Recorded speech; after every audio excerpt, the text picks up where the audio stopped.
Gusto mo bang kumain at the same time may video okay? Then mag-chill kasama ang buong barkada. Baka ito na ang hinahanap mo. Isang masarap na kainan ang aming na-discover dito sa bayan ng Calachao, kung saan nabalitaan namin na masarap daw ang mga pagkain na sineserve nila. Kaya dadalhin namin kayo dito sa matinding banding ang gagawin natin kasama ang ibang team Panangat.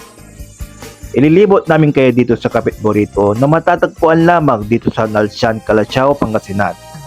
Para di kayo maligaw, tuturo ko sa inyo ang location.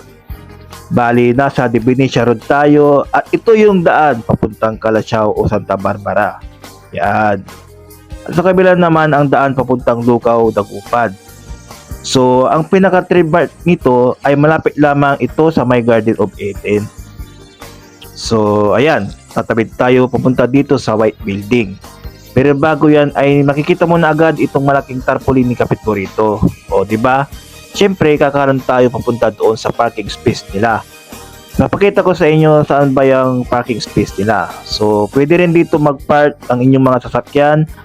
At dito naman sa gilid ay meron din naman na pwede lamang sa motorcycle. So, yun. Diyan pala si Papa Bolt na kumakabay. Kaya makikipag-fist bump na agad tayo sa kanya. At syempre, nandito na rin yung mga ibang kasama natin sa Team Panangat. After ko mag-part, ay dumiretso na ako dito syempre sa Kapit Burrito.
Welcome to Team Panangan. So, Team Panangan, sir, is, yun nga, mga promoters kami ng mga establishment.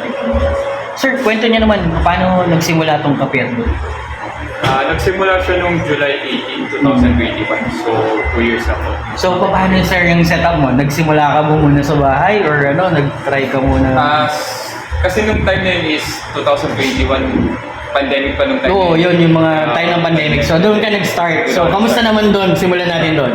Kasi doon lang sa bahay kasi may online business. Kami ng mama ko sa pagluluto. Hanggang ngayon meron pa rin yan. Yung Mommy's Kitchenette. Okay.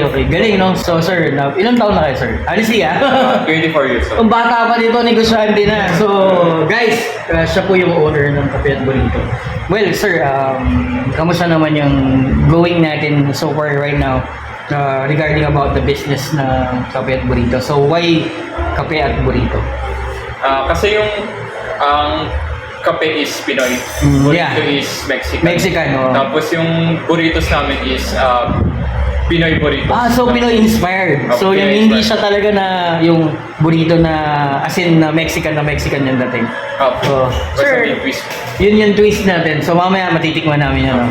Sir, kamusta naman? Can you invite them to go over here in Nalsian sa Kape at Burrito? So ano ba ang the best natin dito? Actually, lahat sa kanina tinitikman-tikman ko yung mga pagkain na lahat naman the best eh. So gawin na lang natin, sir. Invite niya na lang yung mga ating viewers. Okay. Dito po kami located sa may Nalsian, sa may New de Venecia. Kung nakikita niyo po yung landmark namin is yung Garden of Eden. Katabi nun is may maliit na small chapel, tapos may daan papasok dito.